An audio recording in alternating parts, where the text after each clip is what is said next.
आप किस चर्च में हैं? क्या वो चर्च आपको गॉस्पल के लिए बुलाती है कि चलो बेटा आओ हम शाम को चलेंगे प्रचार करने के लिए, शाम को यीशु मसीह के बारे में बताने के लिए चलेंगे, चलो आओ शाम को आज चर्च की सफाई करेंगे, चलो आओ शाम को आज हम प्रार्थना करेंगे, चलो आओ 2 दिन के लिए हम रोजा रख के प्रार्थना करेंगे? अगर आप सिर्फ संडे गोअर्स हैं, सिर्फ संडे के संडे जाते हैं या संडे भी मिस कर देते हैं, आप एक डेंजरस पोजीशन के ऊपर हैं जहां पर आपकी लाइफ में काम करना बहुत मुश्किल होगा, और जितना काम करना मुश्किल होगा उतना विश्वास आपका कम होगा, और जितना आपका विश्वास कम होगा पाप में गिरने के चांसेस उतने ही ज्यादा होंगे, उतनी प्रेयर लाइफ पे इफेक्ट होगा, उतने आपको रोजा रखने में दिक्कत होगी, उतने सवाल आपके दिल में होंगे कि क्या परमेश्वर यीशु मसीह जीवित है या नहीं है। जितना आप उसकी सेवकाई में रहेंगे, काम करेंगे, उतना उसका हाथ आपके ऊपर बड़ा होगा, आपके ऊपर चिन्ह बड़े होंगे, मिरेकल्स बड़े होंगे, अनॉइंटिंग बड़ी होगी, चलना आसान होगा, आपको मालूम होगा यीशु मसीह सचमुच जीवित परमेश्वर है। आपका उद्धार बना रहेगा, आप बचे रहेंगे, पाप से बचे रहेंगे। So many distractions आपके सामने आती, आप उनसे बचे रहेंगे क्योंकि आपको मालूम होगा कि सचमुच यीशु मसीह जीवित परमेश्वर है। ये पाप करके कौन सा रिजल्ट मेरी लाइफ में आएगा, ये सेवा करके कौन सा रिजल्ट मेरी लाइफ में आएगा, आपको एक्यूरेटली मालूम होगा, और ज्ञान ही छुटकारा है। आमीन। ये कह रहे थे कि जब से मैंने सेवा को करना शुरू किया है, लिस्बन ब्रांच जब से ओपन हुई है, और एक होता है कि आप ब्रांच को एक सेवा को आप भार समझते हैं, और एक होता है आप उसे हृदय से करते हैं, लाइट हार्टेड, आनंद के साथ करते हैं कि परमेश्वर ये प्रिविलेज है तूने मुझे दिया है, और वो लोग ज्यादा आशीषित होते हैं। क्या कहा परमेश्वर ने? जो मेरी सेवा करेगा मेरा पिता उसका आदर करेगा। जो मेरी सेवा करेगा, पुराने नियम में लिखा था याजकों को मैं बेस्ट ऑफ द बेस्ट दूंगा, बेस्ट तेल, बेस्ट दाख, बेस्ट गेहूं, मैं सब कुछ अपने याजकों को बेस्ट दूंगा। और यही परमेश्वर आज करता है, जो सेवा करता है उसकी लाइफ में सब चीजें वो बेस्ट देता है। एवरीथिंग, हर चीज वो आपका ध्यान रखता है। आपके पार्टनर्स कौन हैं, आपकी लाइफ में कौन आपका लाइफ पार्टनर होगा, आपके बच्चे कैसे होंगे, आपकी लाइफ कैसे होगी, सेवकाई, वो हर चीज का ध्यान रखता है अगर आप उसके लिए वैल्यूएबल हैं तो। जिस गाड़ी में आज आप आए हो आप उसकी सर्विस करवाते हो, लेकिन ऐसा एसी जो काम नहीं करता कबाड़ में आप देते हो, अगर वो ठीक ना हो तो आप उसे फेंक देते हो। अगर आप परमेश्वर के लिए यूजफुल नहीं है, वो आपकी सर्विस नहीं करता, वो आपकी टेक केयर फिर नहीं करता। आपको लगता है कि परमेश्वर अगर मेरे जीवन में है तो फिर ये मेरे जीवन में क्यों हो रहा है, अगर खुदा मेरी जिंदगी में है तो फिर ऐसा क्यों है। वही खुदा तो कह रहा है, इसलिए तो यहोशू ने कहा था तुम चुन लो तुम किसकी सेवा करोगे। उसने 70 प्रधानों को बुलाकर नहीं कहा था, ऑल पब्लिक को बुलाया, उसने कहा तुम चुन लो तुम किसकी सेवा करोगे, मैं तो अपने घराने समेत यहोवा की सेवा करूंगा। किसको कहा था? फुल पब्लिक, फुल लोग, फुल इजरायली। उसने ये नहीं कहा 70 प्रधान आ जाओ या 12 प्रधान आ जाओ तुम चुन लो बाकी पब्लिक छोड़ दो। उसने कहा सब आ जाओ और सबको कहा तुम चुन लो उन देवताओं की सेवा तुम करोगे जिनके जो तुम्हारे बाप दादा करते आ रहे हैं शुरू से, या तुम जीवित परमेश्वर की सेवा करना चाहते हो, तुम चुन लो।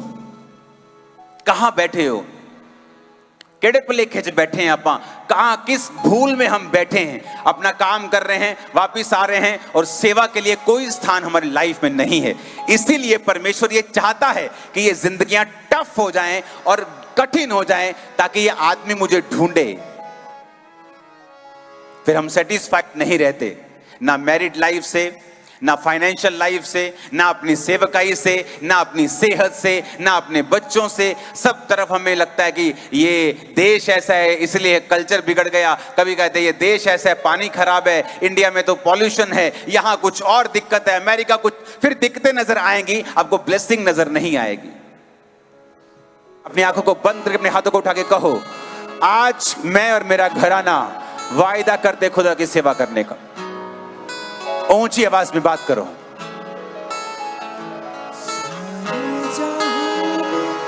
आमीन, आमीन। परमेश्वर ये चाहता है कि आप हील हो। बाइबल कहती है प्रभु यीशु मसीह पतरस के घर में गए और उसकी सास को छुआ और उसका ज्वर उतर गया। और लिखा जैसे ही उसका बुखार उतरा वो उठकर परमेश्वर की सेवा टहल करने लगी। आज का विश्वासी तो बोलता हो मैं तो पार्टी ते लेट हो जाना, मेरी भूआ दी कुड़ी दा विआह सीगा, चंगा किता प्रभु मैंने चंगा करता, मैं चलनी है तो मैं आनी है बाद। तो बाइबल में लिखा वो उठी और उसने परमेश्वर की क्या की? सेवा की। वो आपको हील करता है अपनी सेवा के लिए, क्योंकि वो आपको बेस्ट देना चाहता है। वो नहीं चाहता आप स्ट्रगल करें किसी भी चीज के लिए। मैरिड लाइफ में, फाइनेंशियल लाइफ में परमेश्वर नहीं चाहता आप संघर्ष करें। जीवन ही संघर्ष है, इस सदी का सबसे बड़ा झूठ है। आपने 2 बच्चे पैदा किए, आप नहीं चाहते एक संघर्ष करे, हॉस्पिटलों में घूमे, खूब बीमार रहे, खूब पैसे का संघर्ष रहे, खूब कर्जे में, आप नहीं चाहते। आप नहीं चाहते तो परमेश्वर चाहता है क्या? आप नहीं चाहते आपके 2-3 बच्चे अगर हैं कि तीनों ही अच्छे रहें, एक उसमें से बीमार ना रहे, आप नहीं चाहते तो क्या परमेश्वर चाहता है क्या? क्या आप परमेश्वर से भी ज्यादा अच्छे हैं? वचन कहता तुम बुरे होकर, उसने ये नहीं कहा जिसने मेरे को माना, उसने कुछ नहीं कहा, कहता तुम बुरे होकर, सबको बोल दिया उसने कि तुम बुरे होकर अपने बच्चों को अच्छी वस्तुएं देना जानते हो, तो तुम्हारा स्वर्ग के पिता अपने मांगने वालों को अच्छी वस्तुएं क्यों नहीं देगा? अगर तुम नहीं चाहते तुम्हारा बेबी संघर्ष करे, बीमार ना रहे, तो परमेश्वर कैसे चाहेगा तुम संघर्ष करो? लेकिन जरूरत है अपना आप परमेश्वर की ओर देने की, अपने आप को फुल ताकत के साथ, पूरी बुद्धि, पूरे प्राण, पूरी शक्ति के साथ खुदा के साथ प्यार करने की होगा। अगर तुम खुदा से प्यार करते हो, तुम उसकी आज्ञाओं को मानोगे, और उसकी आज्ञा है जो कोई मेरी सेवा करेगा मेरा पिता उसका आदर करेगा। कोई इसमें चुनाव नहीं है कि तुम करोगे तुम नहीं करोगे, तुम चाहते हो, कुछ नहीं कहा। उसने कहा तुमको परमेश्वर ने राजा और याजक बनाया है, सबको जिसने परमेश्वर को ग्रहण किया है। तुम राजा भी हो, तुम याजक भी हो, तुम सेवा भी करोगे और अथॉरिटी वाला जीवन भी जियोगे। तुम शैतान को डांटोगे, भगाओगे, लोगों को हील करोगे और मेरी सेवा भी करोगे। तुम वर्शिप करके परमेश्वर के सामने भी मिनिस्टर करोगे और हील करके लोगों के सामने भी परमेश्वर की सेवा करोगे। आमीन। ये परमेश्वर की इच्छा है आप लोगों के लिए। आपकी सेवा का फल मिलने वाला है जो कर रहे हैं। आपके बच्चे उस सेवा के फल को देखेंगे, आप देखेंगे, आपके लोग देखेंगे। आमीन। ऊंचे वाला चाहिए चर्च। आमीन। Hallelujah, hallelujah.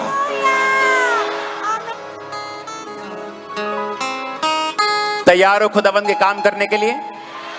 क्योंकि वो विलिंग है, वो विलिंग है आपको हर तरफ से ब्लेस करने के लिए, हर तरफ से। अगर आप परमेश्वर के हार्ट को देखेंगे ना, आप हैरान होंगे कि परमेश्वर इतनी छोटी बात की भी परवाह करता है क्या? स्मॉल थिंग्स, डिटेल में चाहता है परमेश्वर आपकी हर चीज उसे मालूम हो, डिटेल में। उसे यह भी चिंता है आप क्या खाते हैं। अगर कोई चीज आपको नुकसान कर रही होगी, वो आपको सिर दर्द देकर वो चीज बंद करवा देगा ताकि आपको बड़ी प्रॉब्लम ना हो। वो इतना महान है। कोई व्यक्ति आपका नुकसान करने वाला होगा, वो आपको उससे ऑफेंड करवा देगा, आप उसे छोड़ देंगे, उसको आपकी चिंता है। अगर आप उसके दिल में देखेंगे, आपको मालूम होगा कि परमेश्वर बड़ी डिटेल में, बड़ी बारीकी से आपको देखता, जांचता, परखता और आपका ध्यान रखता है।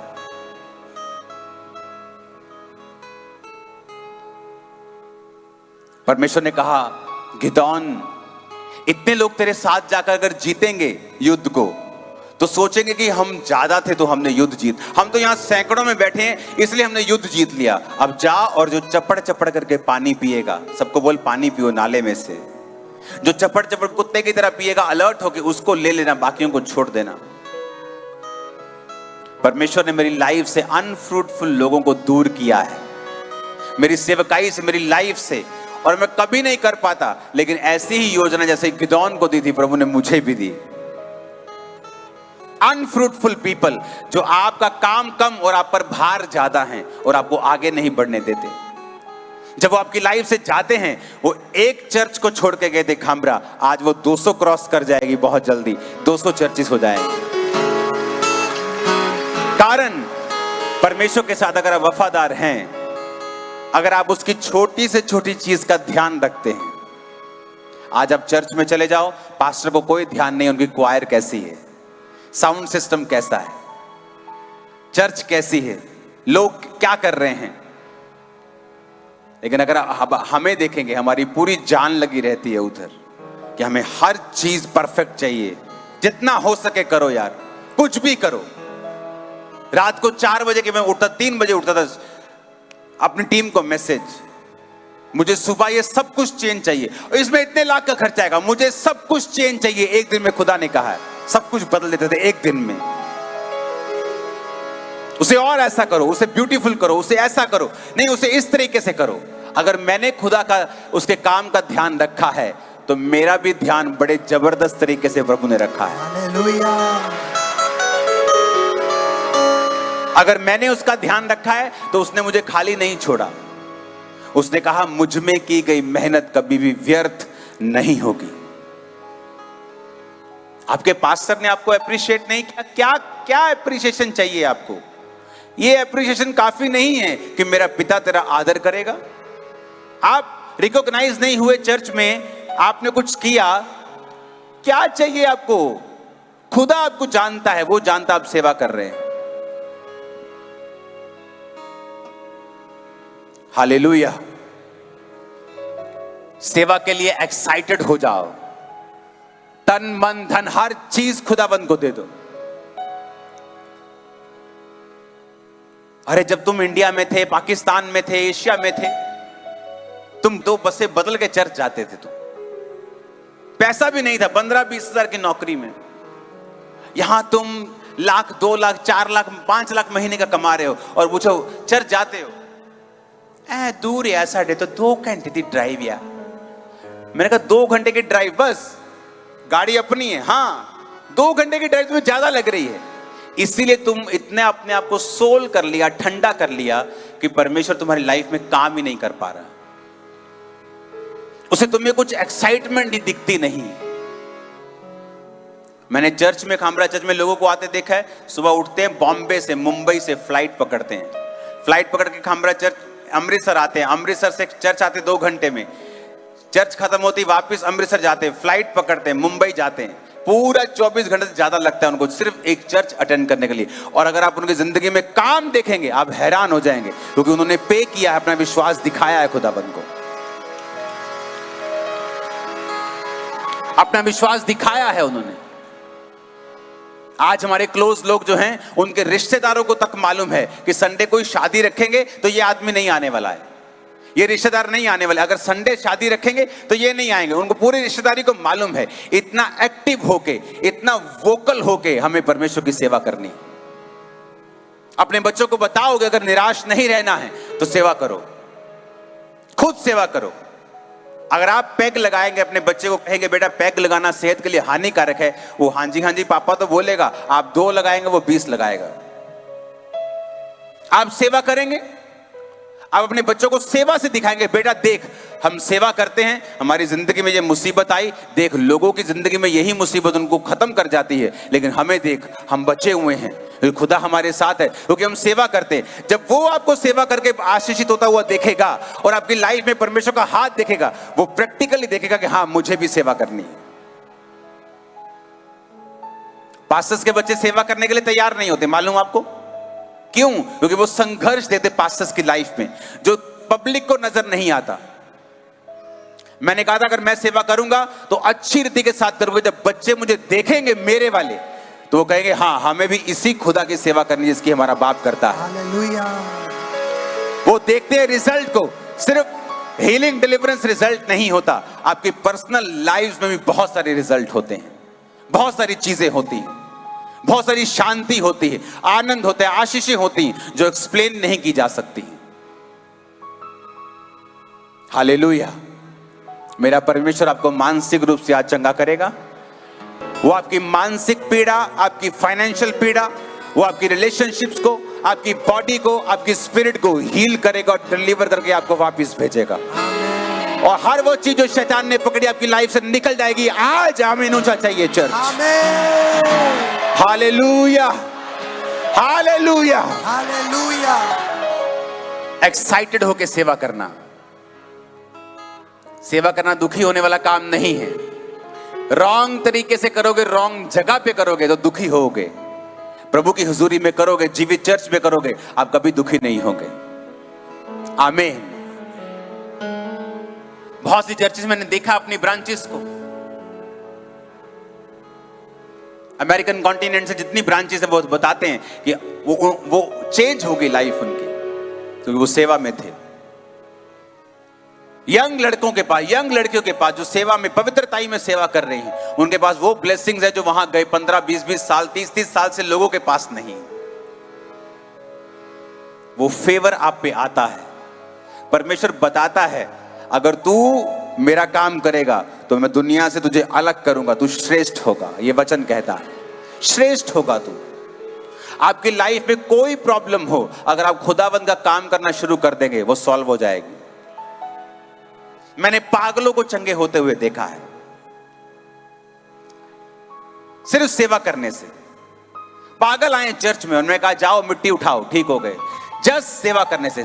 सेम अटैक फादर पे होते थे, मर गया, संस्कार किया, हिंदू था, संस्कार करके सेम अटैक बेटे पे होने लगे। चर्च में और मैं सेवा कर रहा था, मैंने कहा जा इसको बोल मिट्टी उठाए। मिट्टी उठाते ठीक हो गया वो, आज तक ठीक है वो।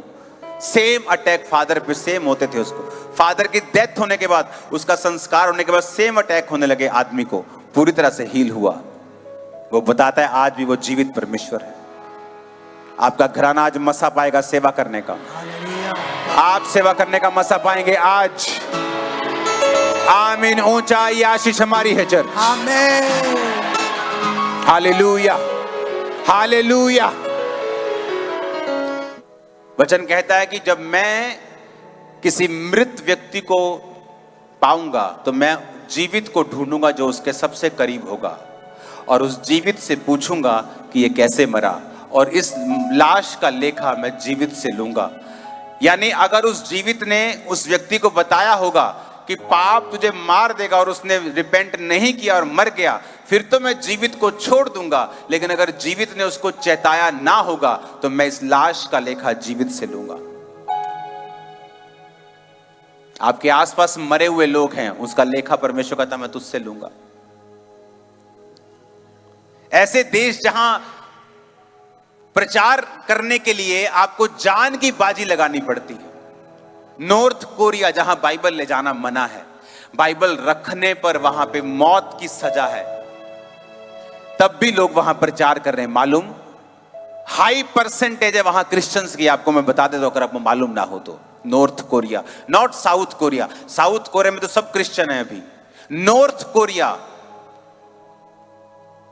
वहां पर एक व्यक्ति जब कबूल करता है परमेश्वर को, उसे मालूम होता है अगर मेरे पड़ोसी को मालूम हुआ तो मेरी मौत की सजा तय है, कोई बचा नहीं सकता उसे।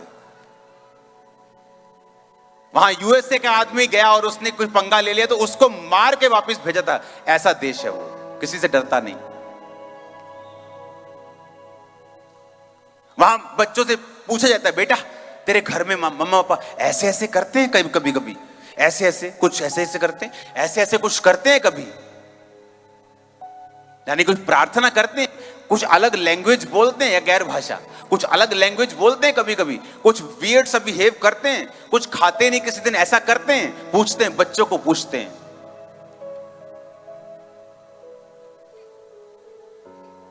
और एक दिन एक बच्ची को मालूम हो गया मेरे मम्मी पापा क्रिश्चियन है। उसने कहा कि मैं अपने टीचर को बता दूंगी।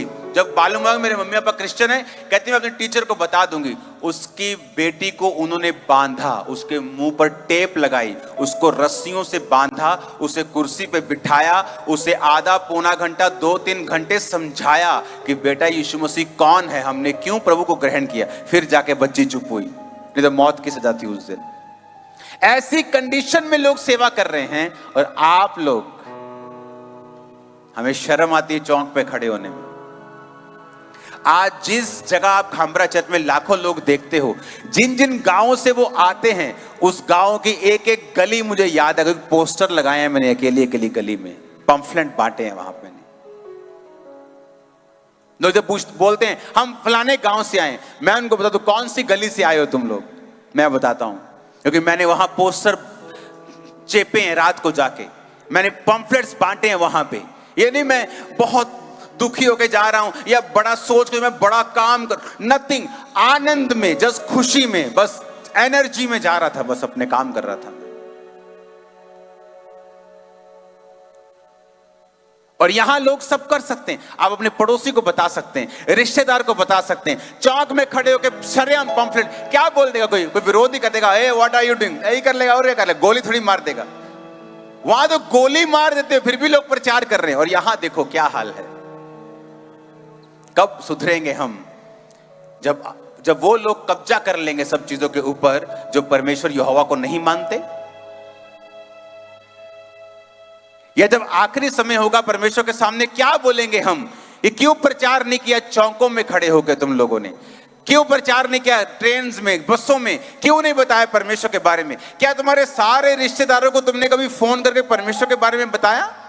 क्या तुम्हारे सारे दोस्त जानते हैं परमेश्वर के बारे में? क्या तुमने कभी उनको फोन करके बताया परमेश्वर के बारे में? नहीं।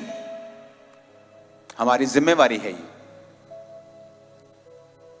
अगर हमारी लाइफ का सेंटर, हमारा अराउंड जो होगा, अगर वो गॉस्पल नहीं होगा, जीसस की सेवा नहीं होगी, तो हम फालतू में उन चीजों में संघर्ष करेंगे जिनमें हमें नहीं करना है। फिर हम संघर्ष करेंगे उन चीजों में जिनमें हमें नहीं करना है। हमारा सेंटर जब तक क्राइस्ट नहीं है, जब तक हमें ये समझ नहीं आता। अगर आपको यूपीएससी की तैयारी करनी, इंडिया में हाईएस्ट टफेस्ट पेपर, जहां आप प्रधानमंत्री के साथ भी ड्यूटी लगती है, आईएएस ऑफिसर, मुख्यमंत्री के साथ लगती है, तुम डीसी लगते हो, कहते ना डीसी लगा तू, वो वाला डीसी। जिस पढ़ाई से वो डीसी लगता है ना, जब मेरे कजन्स पढ़ते थे सारे, फिर बाद में वो कुछ क्लियर कर गए, कुछ नहीं क्लियर हुए, फिर वो डॉक्टर बन गए।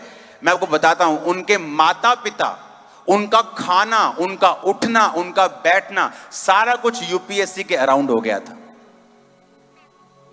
मेरे कजन ने मेरा छोड़ दिया था शहर, दिल्ली चला गया था वो। उसकी मम्मी दिल्ली चली गई थी, उसको टाइम पे उठाना, खिलाना, पिलाना। उसकी वाइफ, शादी हो गई, वो भी दिल्ली चली गई। इकट्ठे दिल्ली रहे। क्यों? पेपर, यूपीएससी की तैयारी। जब आप कुछ बड़ा काम करते हैं, आपकी लाइफ उसके अराउंड बन जाती है। आप ऐसा नहीं करते, हाँ मैं जलंधर में ही रहूंगा, वही सुबह बाइक की गेड़ी लगाऊंगा, शाम को उसी दोस्त के साथ घूमने जाऊंगा और यूपीएससी की तैयारी भी करूंगा। आप नहीं कर पाएंगे। आप हाँ ग्रेजुएशन कर लो, कोई थोड़ा बहुत मोटा कोर्स कर लो, हो जाएगा, कोई प्रॉब्लम। लेकिन अगर आपको यूपीएससी करना है तो नहीं हो पाएगा। उसी तरह अगर आपको सेवा करनी है तो आपकी सारी जो लाइफ है ना, वो सेवा के अराउंड हो जाए, चर्च के अराउंड बन जाएगी।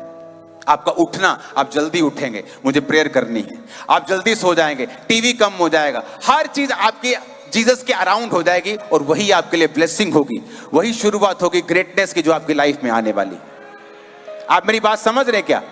आप एक संसारिक पेपर क्लियर करने के लिए अपनी पूरी लाइफ को उसके अराउंड बना लेते हैं, तो सेवा करने के समय फिर क्या होता है? फिर आपकी जिंदगी चर्च के अराउंड क्यों नहीं है? आपकी जिंदगी सेवा के अराउंड क्यों नहीं घूमती? आपकी जिंदगी क्राइस्ट के अराउंड फिर क्यों नहीं घूमती? अगर एक व्यक्ति जानता है मुझे सांसारिक तौर पे कामयाब होना है, तो मुझे इस टेस्ट के आसपास अपनी दुनिया बसानी पड़ेगी, सब कुछ इसके हिसाब से करना पड़ेगा।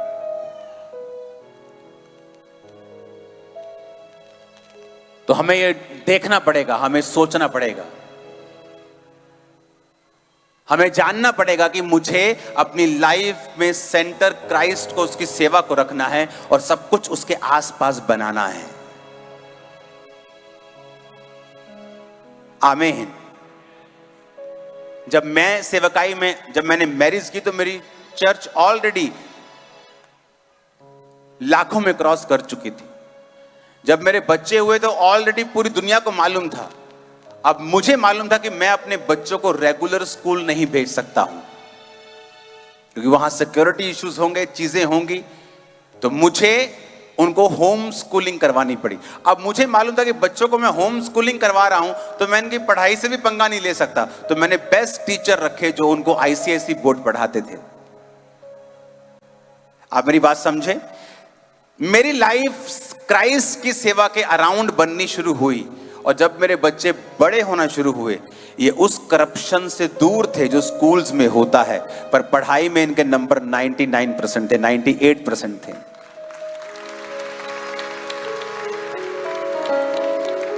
फिर एक दिन मैंने देखा कि जब इनको सेवा करने का कुछ मैंने बोला तो इनसे हुई नहीं। मैंने कहा इनके 99% नंबर मैंने क्या करने, मैंने कौन सा इनसे जॉब करवानी है। मैंने कहा इनको म्यूजिक में डालो, इनको बाइबल टीचिंग में डालो। अब सुबह ये बाइबल कोर्स करते हैं जो बड़े स्टूडेंट्स करते हैं, सेम कोर्स करते हैं। उसके बाद ये म्यूजिक करते हैं, उसके बाद स्कूल की पढ़ाई करते हैं, सारा दिन काम करते हैं। उसके बाद अब ये आत्मा में भी अच्छे हैं और पढ़ाई में भी अच्छे हैं। कैसे पॉसिबल हो सकता है? प्रभु ने ऐसा अलाउ किया। हमें पहले लगता है कि बच्चों को स्कूल में मुझे अकल कैसे आएगी, समझ कैसे आएगी। ज्यादा अकल आई, ज्यादा समझ आई, करप्शन से दूर रहे, डाउट से दूर रहे। कितने मेरी बात को समझ रहे हैं? ऐसा आप नहीं कर पाएंगे, मुझे मालूम है। आपकी लाइफ की योजना अलग है। आप प्रभु की सेवा में आएंगे, वो अलग तरह से आपको यूज करेगा, अलग तरह से सिस्टम बनाएगा, सब कुछ वो अपने तरीके से आपकी लाइफ में करेगा। क्योंकि हम सब एक समान नहीं है।